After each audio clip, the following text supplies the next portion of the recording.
Smokey Yunick wasn't just a car mechanic, he was a legend made from being super smart and breaking rules. When he died in 2001, everyone knew his name meant outsmarting the system. But his biggest mystery wasn't in rulebooks or race records. It was hidden behind the locked doors of the best car garage in town, his famous workshop in Daytona Beach, Florida.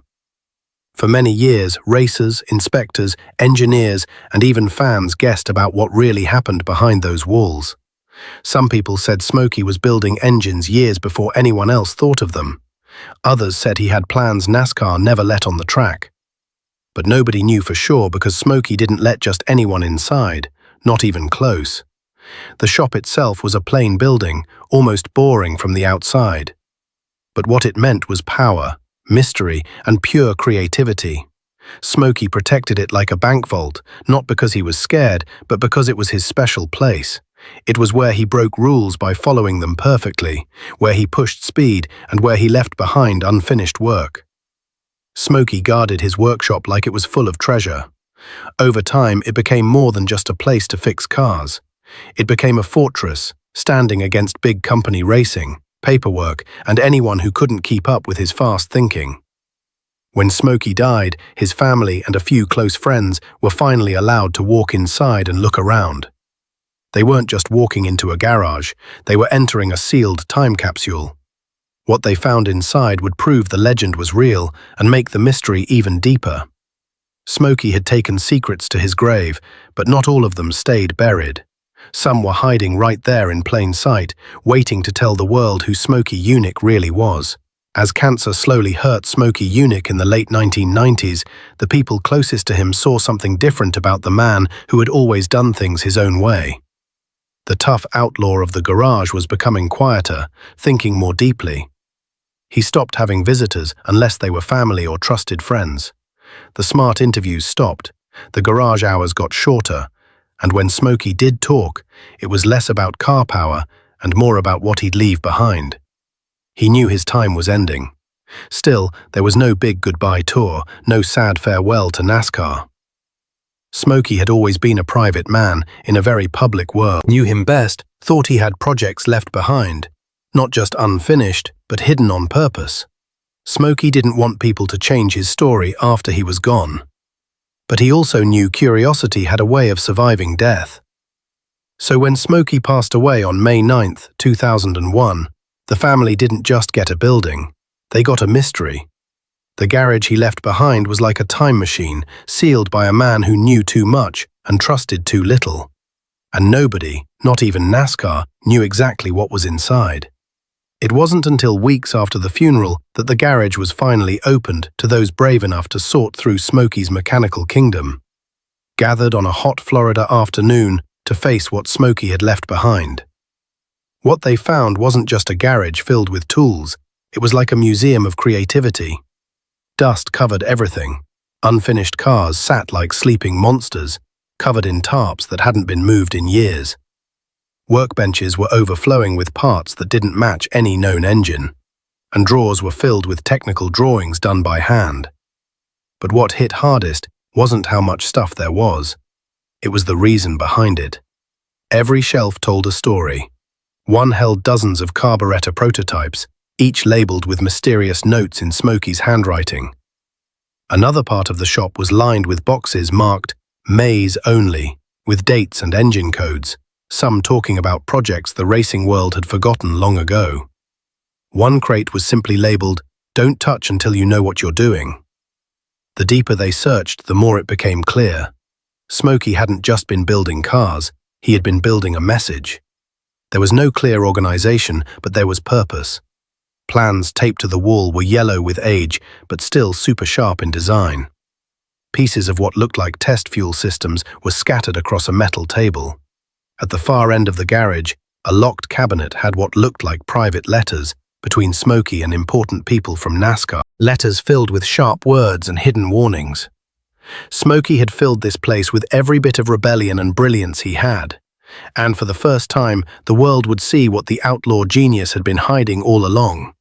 Tucked into the corner of the shop, beneath a canvas cover and surrounded by crates of older parts, the team found something that stopped them completely. A fuel system prototype unlike anything anyone had ever seen. It was small, oddly shaped, and came with several handwritten notes from Smokey himself. The papers explained a way of fuel compression and delivery that, if real, could have given a huge performance advantage without breaking a single NASCAR rule at the time. It was efficient, it was sneaky, and most of all, it was never used.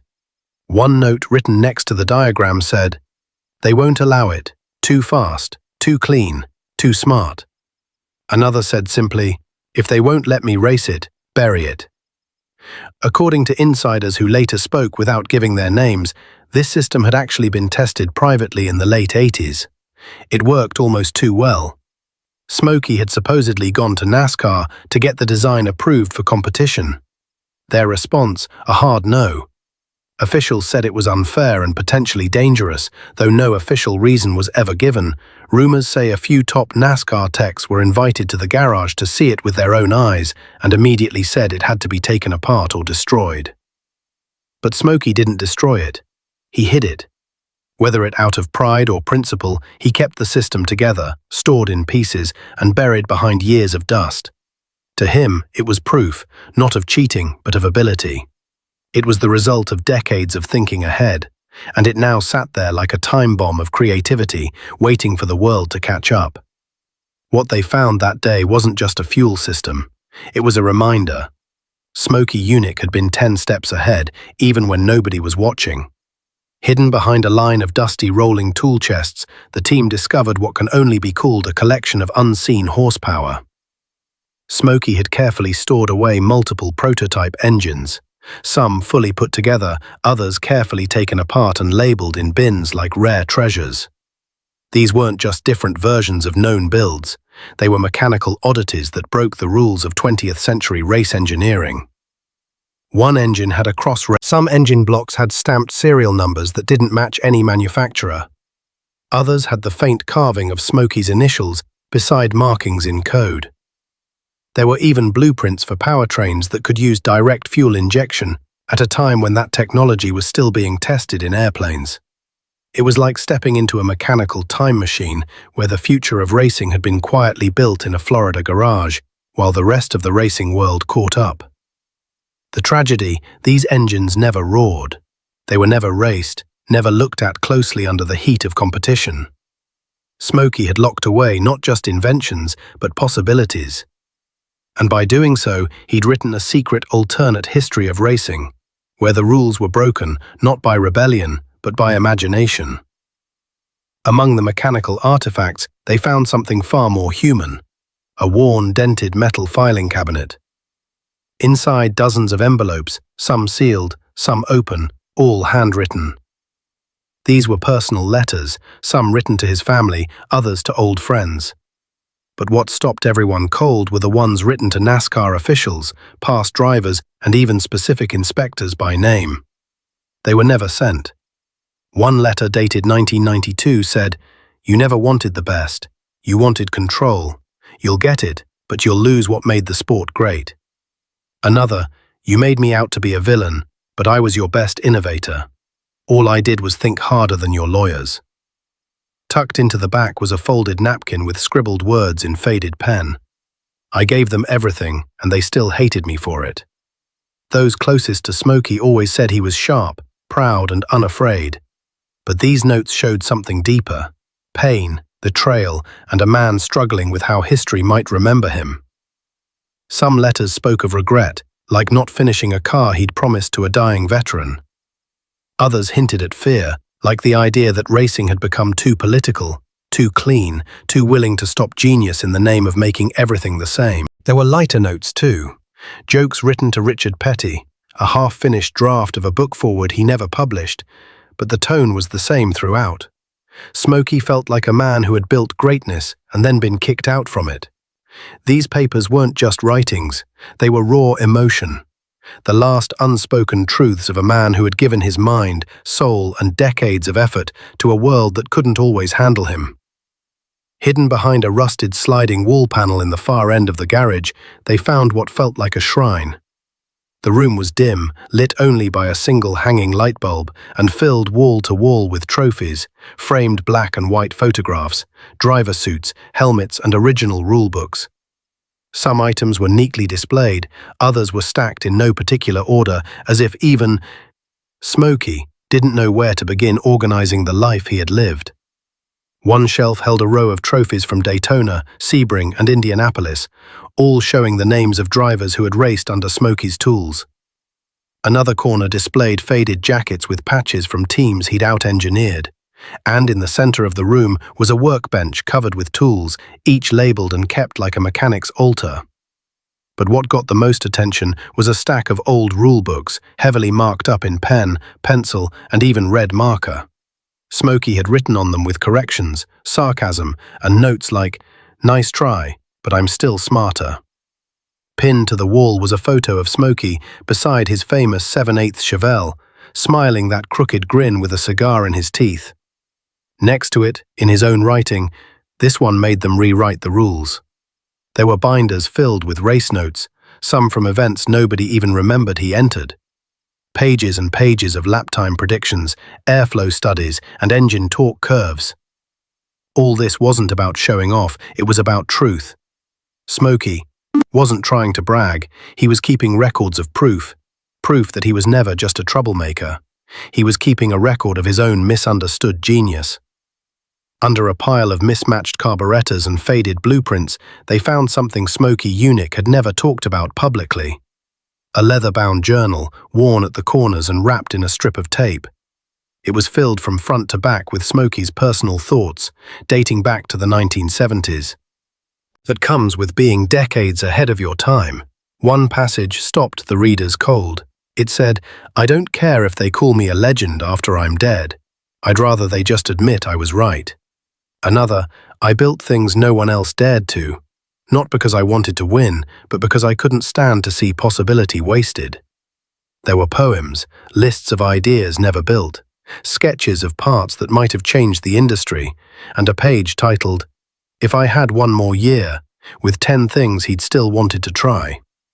The journal showed not a rebel, but a restless mind, a man torn between greatness and sadness. And it painted a final picture that no documentary, interview, or race ever could. Smokey Yunick, the misunderstood prophet of performance.